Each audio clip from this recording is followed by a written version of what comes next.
lo que hicimos fue, vamos al video completo y vimos el video completo, corresponde a la declaración del señor Castillo, corresponde a un día en el que el propio señor Castillo y el partido anunciaron su presencia en Espinar, así que no hay más vuelta que darle. Es la declaración y la palabra del señor Pedro Castillo.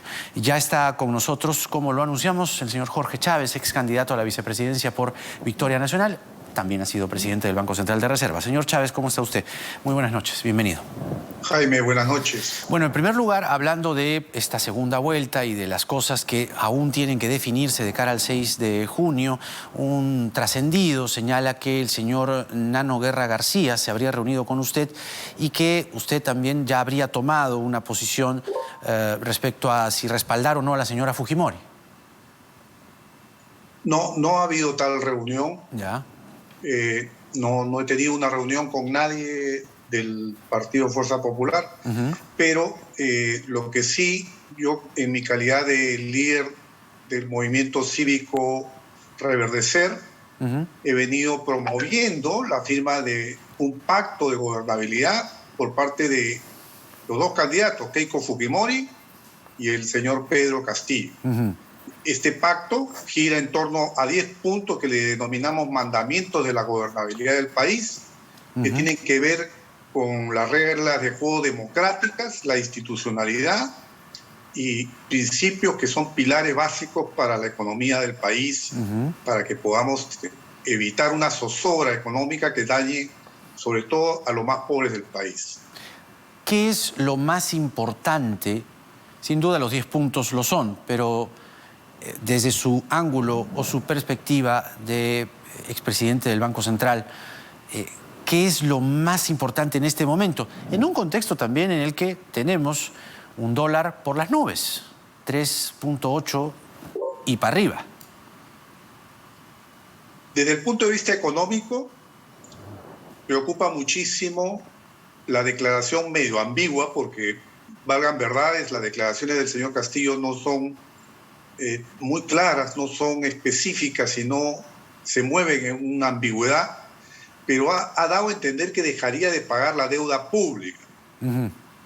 Y hablando o comparándola con la deuda interna social. Esto, digamos, haciendo un símil con Bolivia, porque en Bolivia se declaró la moratoria de la deuda cuando ingresó al gobierno Evo Morales.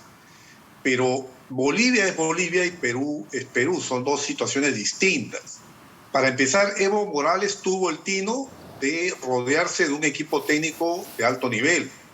Convocó al señor Arce, que después llegó a la presidencia, que es un PhD de economía de una de las mejores universidades del mundo, y armó un equipo de primera. Entonces, declarar la moratoria de la deuda en un país donde la deuda ya está deteriorada, casi es una cuestión de, digamos, no es tan negativo, porque en el caso de Bolivia inclusive tuvo la comprensión de los acreedores y no fue unilateral, sino que fue una declaratoria concordada con los acreedores.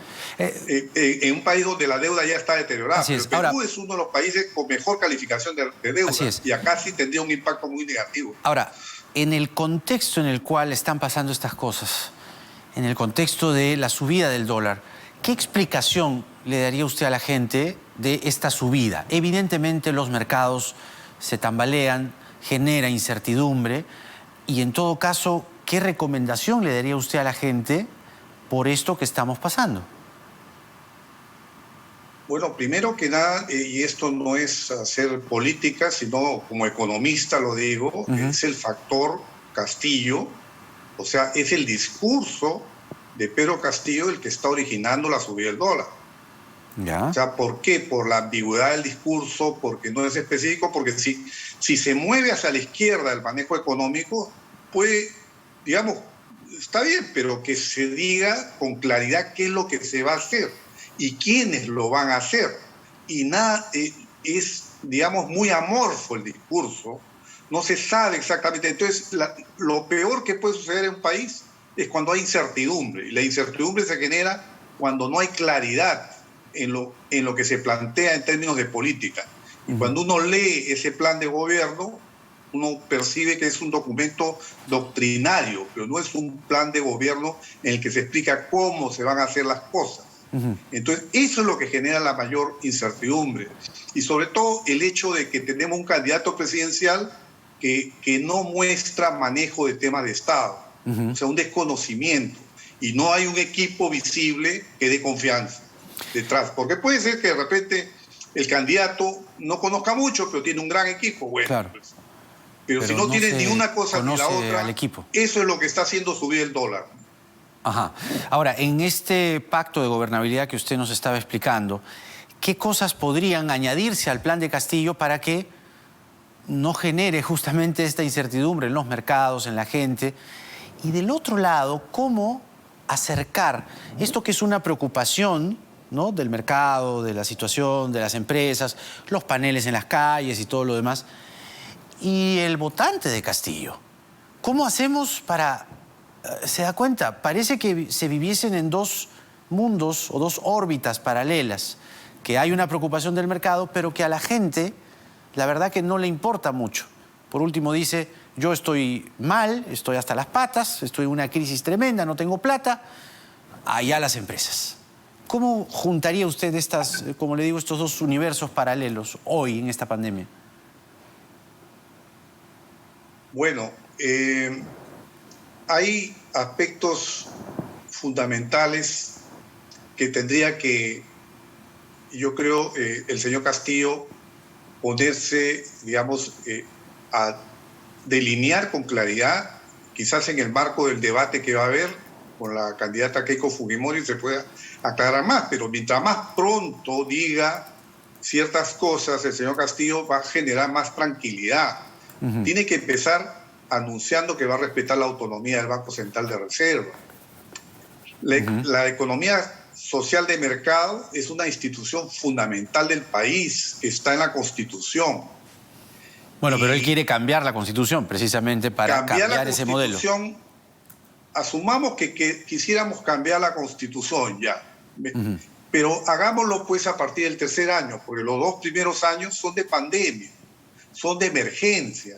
Entonces, acordemos con el señor Castillo de que en los 2 primeros años nos vamos a focalizar a salvar vidas, a ser más resiliente a la sociedad, a profundizar una reforma del Estado que permita justamente que las oportunidades se igualen para los, sobre todo se enfoquen en la base de la pirámide económica y social del país, que es algo que no ha sucedido, porque lo que nosotros hemos manifestado en la campaña electoral desde Victoria Nacional fue que en Perú no hay una verdadera economía social de mercado.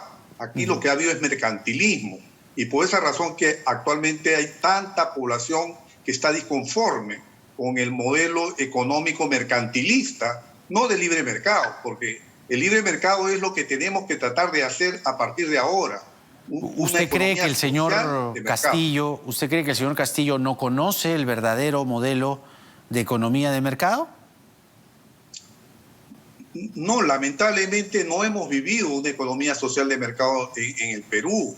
Aquí lo que ha habido es, ya hemos visto, Odebrecht y los grandes grupos económicos, mafias, que capturan entidades públicas, funcionarios públicos y manejan el Estado a su antojo. Y esto hay que cambiarlo. Necesitamos que el Estado sea un verdadero árbitro, ¿no? Eso es importante. Eso es importante. Es decir, a ver, la economía social de mercado, la economía de libre mercado, no se ha aplicado en el Perú para usted.